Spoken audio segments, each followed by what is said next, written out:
अगर आप इस 13 साल के बच्चे के बारे में जानते हो जिसने न्यूज़पेपर बेचकर छोटे मोटे काम करके उन पैसों को इकट्ठा करके उन पैसों को शेयर मार्केट में लगाकर आज वही लड़का दुनिया के सबसे अमीर लोगों में से एक है। आप में से बहुत सारे लोगों को तो इनका नाम फटाक से याद आ गया होगा, वॉरेन बफे। इस उम्र में जहां बाकी बच्चे मौज मस्ती कर रहे थे, ये भाई साहब शेयर्स को खरीद कर उन्हें बेच रहे थे और आज यही लड़का दुनिया के सबसे अमीर लोगों की लिस्ट में 8वें नंबर पर आता है। कुछ समय पहले तक तो ये दुनिया की टॉप 3 सबसे अमीर लोगों में से एक थे। हालांकि कोविड में इन्होंने बहुत सारा पैसा डोनेट किया जिसकी वजह से ये इस लिस्ट में थोड़ा पीछे रह गए। अगर आप दुनिया के सबसे अमीर लोगों की लिस्ट उठाकर देखो तो उसमें आपको कोई भी सेलिब्रिटी या फिर कोई क्रिकेटर नहीं मिलेगा, जबकि फेमस सेलिब्रिटीज को मूवी में एक्टिंग करने के करोड़ों रुपए मिल जाते हैं। यहाँ तक कि जो एडवर्टीजमेंट से पैसा मिलता है वो अलग। विराट कोहली जैसे क्रिकेटर्स जिनकी ब्रांड वैल्यू बहुत ज्यादा है वो भी इस लिस्ट में बहुत दूर हैं। यहाँ तक कि रोनाल्डो, मेसी जैसे फुटबॉल प्लेयर जो किसी भी क्लब से खेलने के लिए कई मिलियन डॉलर्स ले लेते हैं, तब भी ये लोग इस लिस्ट में बहुत दूर हैं। इस अमीर लोगों की लिस्ट में 2 तरह के लोग सबसे ज्यादा होते हैं। पहले होते हैं बिजनेसमैन जो अपना खुद का बिजनेस करते हैं। दूसरे होते हैं इन्वेस्टर्स जो उन्हीं लोगों के बिजनेस में अपना पैसा इन्वेस्ट करते हैं। अब देखो, एक बिजनेसमैन को एक बिजनेस करने के लिए एक बढ़िया सा आइडिया चाहिए जिसके ऊपर वो कई साल मेहनत करता है, रिसर्च करता है। इसके बाद जाकर वो उस बिजनेस पर बहुत सारा पैसा लगाता है और अगर उसका आइडिया सक्सेसफुल रहता है तब जाकर उसके कई सालों की मेहनत के बाद उसका वो बिजनेस उसे प्रॉफिट देना स्टार्ट करता है। वहीं अगर इन्वेस्टर को देखा जाए तो उसे इतना सब कुछ करने की कोई जरूरत नहीं रहती। तो उसे बस शेयर मार्केट में लिस्टेड किसी भी कंपनी को उठाना है और उसके ऊपर रिसर्च करनी है तो वो उसमें अपने पैसे लगा सकता है। अब क्योंकि इन्वेस्टर ने अपना पैसा उस कंपनी में इन्वेस्ट किया है तो उसे भी उस कंपनी के प्रॉफिट में से हिस्सा मिलता है। और एक इन्वेस्टर के लिए सबसे अच्छी बात ये होती है कि उसे एक बिजनेसमैन की तरह पैसा कमाने के लिए बहुत सारा पैसा नहीं चाहिए। वो थोड़े से पैसे से भी अपनी इन्वेस्टमेंट चालू कर सकता है। हालांकि अगर किसी बिजनेसमैन का बिजनेस चल जाता है तो वो उस बिजनेस से बहुत ज्यादा प्रॉफिट कमा सकता है, लेकिन इन्वेस्टर को उसकी इन्वेस्टमेंट के हिसाब से उस कंपनी के प्रॉफिट में से हिस्सा मिलता है। इसीलिए इन्वेस्टर्स का प्रॉफिट लिमिटेड होता है, लेकिन उसे बिजनेसमैन की तरह ज्यादा मेहनत नहीं करनी पड़ती, ज्यादा रिस्क नहीं लेना पड़ता, ज्यादा पैसे नहीं लगाने पड़ते। कुछ इन्वेस्टर्स तो ऐसे हैं जिन्होंने सिर्फ कुछ हजार रुपयों से ही करोड़ों रुपए कमा लिए हैं। अब आपको ऐसा ही एक रियल एग्जाम्पल दिखाता हूँ। मैं बात कर रहा हूँ सर राकेश झुनझुनवाला की। एक बार जल्दी से इनकी कहानी भी जान लेते हैं। 1985 में राकेश झुनझुनवाला अपने पिता के पास गए और उन्होंने अपने पिता से शेयर मार्केट में इन्वेस्ट करने के लिए कुछ पैसे मांगे। उनके फादर ने उस समय अपने बेटे को 5,000 रुपए दिए। हालांकि 5,000 रुपए भी उस समय बहुत बड़ी बात थी। इन्होंने इन पैसों से टाटा की घड़ी बनाने वाली कंपनी टाइटन के शेयर्स खरीद लिए। कुछ सालों बाद जब इन शेयर्स की वैल्यू बढ़ी तो इनको बहुत ज्यादा फायदा हुआ। इसके बाद तो इन्होंने कभी भी पीछे मुड़कर देखा ही नहीं और उन्होंने इसी शेयर मार्केट के जरिए 5,000 रुपए से आज के टाइम पर 5.8 बिलियन डॉलर्स बना लिए। अभी जल्दी ही जब राकेश झुनझुनवाला सर मरे तब वो इस दुनिया के 438वें सबसे अमीर इंसान थे। सिर्फ राकेश झुनझुनवाला सर ही नहीं बल्कि ऐसे बहुत सारे इंडियंस हैं जिन्होंने शेयर मार्केट के जरिए बहुत ज्यादा पैसे कमाए। लेकिन फिर भी आपको एक इंटरेस्टिंग बात बताऊं, अमेरिका में जहां 56% लोग शेयर मार्केट में इन्वेस्ट करते हैं, वही इंडिया में सिर्फ 10% लोग ही शेयर मार्केट में इन्वेस्ट करते हैं। अब देखो, इन नंबर्स के कम होने के बहुत सारे रीजन हैं जिनके बारे में हम आगे वीडियो में बात करेंगे। इससे पहले मैं आपको बता देता हूँ कि ये वीडियो 4 बेसिक से लेकर काफी जरूरी शेयर मार्केट के पॉइंट्स को कवर करेंगे। पहला पॉइंट है कि आखिर शेयर मार्केट में इन्वेस्ट करने से लोग इतना अमीर कैसे होते हैं, इसके पीछे का रीजन क्या है। दूसरे पॉइंट में हम बिल्कुल बेसिक तरीके से जानेंगे कि शेयर मार्केट क्या होता है, शेयर्स क्या होते हैं, शेयर मार्केट में इस्तेमाल होने वाली सभी बेसिक टर्म्स के बारे में जानेंगे। तीसरे पॉइंट में हम ये जानेंगे कि पैसे बैंक में रखें या उनकी एफडी कराएं या फिर किसी प्रॉपर्टी में इन्वेस्ट कर दे या फिर उन्हें शेयर मार्केट में इन्वेस्ट करें, कहां पर अपना पैसा लगाना सही रहेगा। इसके बाद फोर्थ पॉइंट सबसे इंपॉर्टेंट रहने वाला है, क्योंकि इसके बारे में अगर किसी को नहीं मालूम तो आपको शेयर मार्केट की कितनी भी नॉलेज हो सब बेकार है। पॉइंट नंबर 1, आखिर वॉरेन बफे से लेकर इंडिया के राकेश झुनझुनवाला शेयर मार्केट से इतने अमीर कैसे बने, इसके पीछे का रीजन क्या है। इसके पीछे का कारण है टैक्स सेविंग।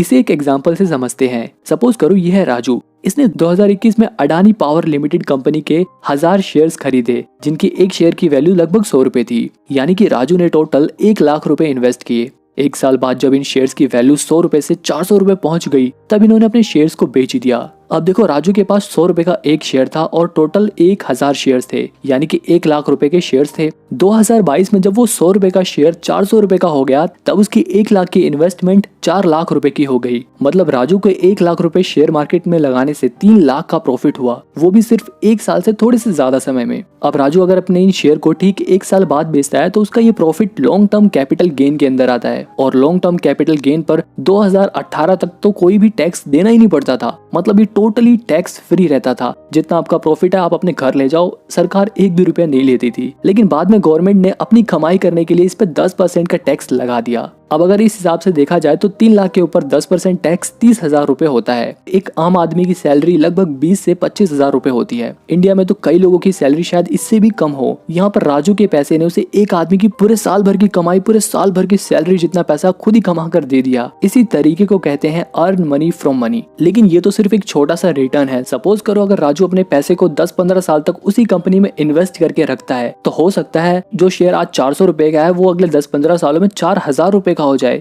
जो अभी प्रॉफिट उसको लाखों का हो रखा है वो कई करोड़ों में बदल सकता है। बस शेयर्स को खरीदते वक्त ये ध्यान रखना है कि उन शेयर्स को लंबे समय के लिए इन्वेस्ट करो। हाँ, अगर बीच में बहुत ज्यादा रिटर्न मिल जाता है और अगर आपको जरूरत है तो उन शेयर्स को बेचकर प्रॉफिट बनाया जा सकता है।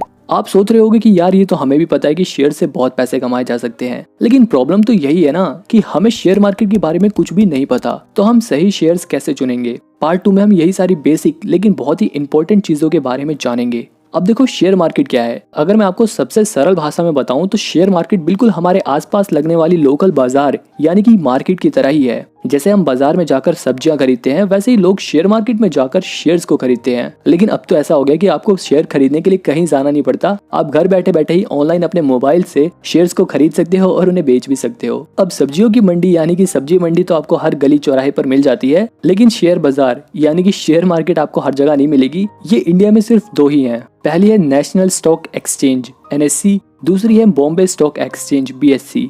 अब जानते हैं कि आखिर शेयर्स का मतलब क्या होता है। शेयर्स का मतलब होता है हिस्सेदारी। अगर आप किसी कंपनी में एक शेयर खरीद लेते हो तो इसका मतलब ये है कि जितना आपके पास उस कंपनी के शेयर हैं उतना ही आप उस कंपनी का मालिकाना हक रखते हो। इसे भी एक आसान से एग्जाम्पल से समझते हैं। मान लो मैंने एक कैटगुड लिमिटेड नाम की कंपनी खोली जिसके पास कुल 1000 रुपए की शेयर कैपिटल है। कंपनी अपनी सारी पूंजी का इस्तेमाल कंपनी के काम करने के लिए करती है। कंपनी अपनी इसी पूंजी को यानी कि अपनी इसी शेयर कैपिटल को अगर 100 बराबर हिस्सों में बांटती है तो इस तरह कंपनी के एक शेयर की वैल्यू निकालने के लिए हम उसे जितने हिस्सों में बांटना चाहते हैं उससे डिवाइड करेंगे तो एक शेयर की कीमत हमें पता चल जाएगी। जैसे यहाँ पर अगर हम 1000 रुपए को 100 से डिवाइड करें तो 10 रुपए शेयर की वैल्यू निकल जाएगी। इसी तरीके से हम किसी भी कंपनी के शेयर की वैल्यू निकाल सकते हैं, किसी भी कंपनी के नंबर ऑफ शेयर्स निकाल सकते हैं। अब अगर मैं फ्यूचर में अपनी कंपनी को बढ़ाना चाहता हूँ, अपने बिजनेस को और बड़ा करना चाहता हूँ तो इसके लिए मेरे को और पैसा चाहिए। तो अब मेरे को और पैसे चाहिए तो इसके लिए मैं शेयर मार्केट पे अपनी कंपनी लिस्ट कराऊंगा, जिसके बाद मैं आम जनता से यानी कि पब्लिक से भी पैसे ले सकता हूँ। अब यहाँ पे अगर मैं कहता हूँ कि जिसको भी मेरी कंपनी में इन्वेस्ट करना है वो मुझे एक शेयर का 10 रुपए दे और मेरी कंपनी के शेयर्स का हिस्सेदार बन जाए। मेरा एक राम नाम का फ्रेंड इसी कंपनी का एक शेयर खरीद लेता है,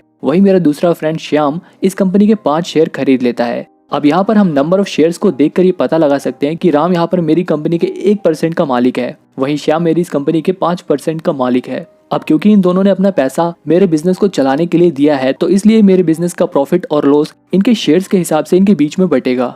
अब देखो शेयर मार्केट में इन्वेस्ट करने के 2 तरीके होते हैं। पहला तो ये होता है कि आप डायरेक्ट किसी भी अपनी मनचाही कंपनी के शेयर को पिक करो, उस पर रिसर्च करो और उसके बाद उस कंपनी के ऊपर पैसा लगा दो। दूसरा तरीका होता है इनडायरेक्ट। ये तरीका उन लोगों के लिए सबसे बेस्ट है जिनके पास शेयर पर रिसर्च करने का टाइम नहीं होता। अब ऐसे लोग अपना पैसा म्यूचुअल फंड्स में लगाते हैं जिसके अंदर एक्सपर्ट्स उन पैसों को अलग अलग शेयर्स में इन्वेस्ट करते हैं ताकि आपको बेहतर रिटर्न मिल सके। अब बात करते हैं पॉइंट नंबर 3 की। ये तो बात बिल्कुल सच है कि पैसा बहुत मेहनत से कमाया जाता है, इसलिए 1 रुपए भी सोच समझ कर इन्वेस्ट करना चाहिए। अब आज के टाइम पे अपने पैसे सेव करने के लिए बहुत सारे ऑप्शंस अवेलेबल हैं। या तो आप प्रॉपर्टी में इन्वेस्ट कर सकते हो, शेयर्स खरीद सकते हो, बहुत सारी चीजें हैं। लेकिन कहाँ पर पैसा लगाना सबसे ज्यादा फायदेमंद है, इसे भी अच्छे से समझने के लिए हम एक और एग्जाम्पल लेते हैं। सपोज करो ये है राम, श्याम, राजू, बाबूराव और तोतला सेठ। अब सपोज करो इन सभी के पास 1-1 लाख रुपए हैं। राम अपने 1 लाख रुपए को बैंक में जमा करा देता है, श्याम अपने 1 लाख रुपए की FD करा देता है, राजू अपने 1 लाख रुपए के शेयर्स खरीद लेता है, वहीं बाबूराव अपने 1 लाख रुपए की गोल्ड ज्वेलरी खरीद लेता है और तोतला सेठ भी अपने 1 लाख रुपए की प्रॉपर्टी खरीद के उसमें इन्वेस्ट कर देते हैं। अब देखा जाए तो राजू के पैसे बैंक में सिर्फ 4% इंटरेस्ट रेट के हिसाब से बढ़ेंगे, यानी कि उसे सिर्फ 4000 रुपए इंटरेस्ट के तौर पर मिलेंगे। वहीं श्याम ने जो 1 लाख रुपए की FD कराई थी उस पर 8 से 10% का इंटरेस्ट मिलेगा, यानी कि 5-6 साल बाद लगभग उसे 61,000 रुपए इंटरेस्ट के तौर पर श्याम को मिलेंगे। मतलब 5-6 साल बाद उसके 1 लाख रुपए 1,61,000 रुपए हो जाएंगे। राजू के केस में जैसा मैंने आपको ऊपर वाले एग्जांपल में बताया था कि राजू ने 1 लाख रुपए शेयर मार्केट में लगा दिए और उसने कैसे एक ही साल में 300% से भी ज्यादा का रिटर्न कमाया। अब राजू ने क्योंकि अपने 1 लाख रुपए शेयर मार्केट में लगाए हैं और जैसा कि मैंने आपको ऊपर वाले एग्जांपल में बताया था कि कैसे शेयर मार्केट में पैसा लगाने से एक साल में 300% से भी ज्यादा का रिटर्न मिला था। अब चलो मान लेते हैं कि हर साल 300% का रिटर्न मिलना बहुत मुश्किल है। ऐसा मान के चलते हैं कि पहले साल में कोई रिटर्न ही ना मिले, दूसरे साल में भी रिटर्न ना मिले, लेकिन अगर कंपनी अच्छी है तो 2-3 साल में कोई भी कंपनी अच्छा खासा रिटर्न दे सकती है। फिर भी हम ऐसा मान के चलते हैं कि एक साल में 300% का रिटर्न नहीं बल्कि 5 साल तक पैसा लगाने के बाद उसे 300% का रिटर्न मिला, मतलब उसके 1 लाख रुपए 5 साल बाद 4 लाख रुपए हो जाएंगे। वहीं बाबू राव के केस में देखा जाए तो उसने 1 लाख रुपए अपने गोल्ड में जो इन्वेस्ट किए हैं तो गोल्ड का रेट यूजुअली 5% के रेट से ही बढ़ता है। वहीं तोतला सेठ के केस में देखा जाए तो वैसे तो प्रॉपर्टी में इन्वेस्ट करने के लिए बहुत ज्यादा पैसे चाहिए होते हैं, लेकिन अभी के लिए सिर्फ तोतला सेठ 1 लाख रुपए में किसी सस्ती जगह को देखकर वहाँ की जमीन खरीद लेते हैं। बाकी जब उन्हें उनके 25 लाख रुपए मिल जाएंगे तो वो उसे किसी अच्छी जगह प्रॉपर्टी में इन्वेस्ट कर देंगे। लेकिन अभी के लिए देखा जाए तो 1 लाख रुपए की प्रॉपर्टी की वैल्यू बढ़ने में कई साल लग जाएंगे और हो सकता है कि 1-2 साल या फिर 5 साल तक तो उस प्रॉपर्टी की कोई वैल्यू बढ़े ही ना, और अगर बाई चांस बढ़ती भी है तो कुछ ज्यादा नहीं बढ़ेगी, सिर्फ 5 से 10% के रेट के हिसाब से ही बढ़ सकती है। अब अगर इन सभी के रिटर्न के हिसाब से देखा जाए तो 5 साल बाद सबसे ज्यादा प्रॉफिट होगा राजू को, क्योंकि उसने शेयर मार्केट में इन्वेस्ट किया। और रिस्क के हिसाब से देखा जाए तो शेयर मार्केट के अलावा बाकी सब में कंपैरेटिवली बहुत कम रिस्क है। अब इसमें एक और इम्पोर्टेंट फैक्टर नोट करने वाला है नॉलेज।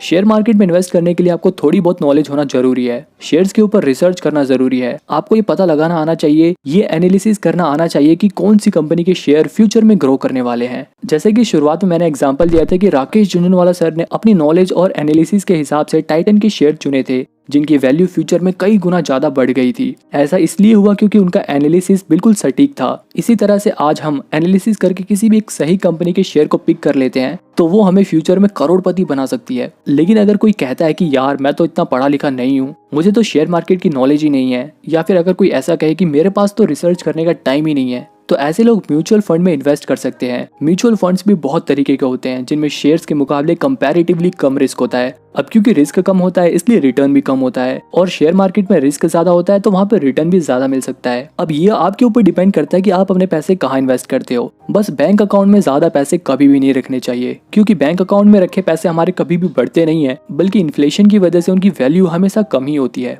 अब अगर आप शेयर मार्केट में या म्यूचुअल फंड में इन्वेस्ट करते हो तो क्यों करते हो, और अगर नहीं करते तो क्यों नहीं करते, मुझे कमेंट में जरूर बताना। 4th पॉइंट है रियलिटी ऑफ स्टॉक मार्केट। अगर आप कभी शेयर मार्केट में इन्वेस्ट करते हो तो इस पॉइंट को हमेशा याद रखना। शेयर मार्केट बिल्कुल जादू की तरह है, जो रातों रात किसी को भी करोड़पति बना सकता है तो किसी को भी बिल्कुल रोड पर ले आता है। ऐसे बहुत से लोग हैं जिन्होंने शेयर मार्केट में पैसा लगाया और आज वो दुनिया के सबसे अमीर लोगों में से एक है। लेकिन ऐसे भी बहुत सारे लोग हैं जो करोड़पति से एकदम कंगाल हो गए हैं। इसका सबसे बेस्ट और रियल एग्जांपल है रिलायंस कैपिटल का शेयर। 2 जनवरी 2007 में रिलायंस कैपिटल का शेयर 704 रुपए का था और 6 अगस्त 2007 में रिलायंस कैपिटल के शेयर की वैल्यू 2161 रुपए हो गई। मतलब 8 महीने में ही इस शेयर की वैल्यू 300% से भी ज्यादा रेट से बढ़ी थी। इस टाइम पीरियड के बीच में जिन लोगों ने अपने पैसे लगाए थे वो लोग करोड़पति बन चुके थे। लेकिन इसके बाद शुरू होता है शेयर के वैल्यू के गिरने का सिलसिला। अगले 2-3 महीने तक लगातार इस शेयर की वैल्यू गिरती रहती है और अगस्त में जो शेयर 2100 रुपए का था उसकी वैल्यू अक्टूबर 2018 तक आते आते 400 रुपए हो गई थी। मतलब 3 महीने में ही 500% की वैल्यू गिर गई थी। और इतना ही नहीं, इसके बाद इस शेयर की वैल्यू गिरते गिरते आज के टाइम पे इस शेयर की वैल्यू लगभग 16 रुपए हो गई है। मतलब अगर इस शेयर ने कई लोगों को करोड़पति बनाया तो ये बात भी बिल्कुल सच है कि इसी शेयर ने बहुत सारे लोगों को कंगाल भी कर दिया। हालांकि इस लॉस को देखकर ये सोचने की बिल्कुल भी जरूरत नहीं है कि शेयर मार्केट हमारे लिए नहीं है। अगर हमने भी अपना पैसा लगाया तो हमारे भी पैसे डूब जाएंगे। लेकिन देखो ऐसा बिल्कुल भी नहीं है। यहाँ पर मैक्सिमम इन्वेस्टर ने अपने शेयर को सही टाइम पर सेल कर दिया होगा जिसकी वजह से उन्हें कम लॉस हुआ होगा। और ऐसे ही सिचुएशन में इन्वेस्टमेंट का सबसे बड़ा रूल काम आता है, don't put your all eggs in one basket. मतलब कभी भी अपने पैसे सिर्फ एक कंपनी के शेयर खरीद कर और उस कंपनी के सक्सेस के ऊपर डिपेंड नहीं रहना चाहिए, बल्कि अपनी इन्वेस्टमेंट को अलग अलग शेयर में इन्वेस्ट करके अपने पोर्टफोलियो में वैरायटी लाकर इन्वेस्टमेंट करनी चाहिए। और ये भी जरूरी नहीं है कि आप अपने सारे पैसे शेयर मार्केट में इन्वेस्ट करो। कुछ पैसे से आप गोल्ड खरीद सकते हो, कुछ पैसों को आप प्रॉपर्टी में भी इन्वेस्ट कर सकते हो, कुछ पैसों को आप म्यूचुअल फंड में लगा सकते हो। इसके अलावा हमेशा ये ध्यान रखें कि शेयर्स को लंबे समय के लिए खरीदने के अलावा समय समय पर उन कंपनीज के फंडामेंटल्स को चेक करते रहना चाहिए। ये देखते रहना चाहिए कि कहीं कंपनी में कोई गड़बड़ तो नहीं हो रही, और जैसे ही आपको कोई गड़बड़ नजर आती है तो आप अपने शेयर्स को सही टाइम पर बेचकर फ्यूचर में होने वाले लॉस से बच सकते हो। लेकिन ये गड़बड़ पता कैसे चलेगी?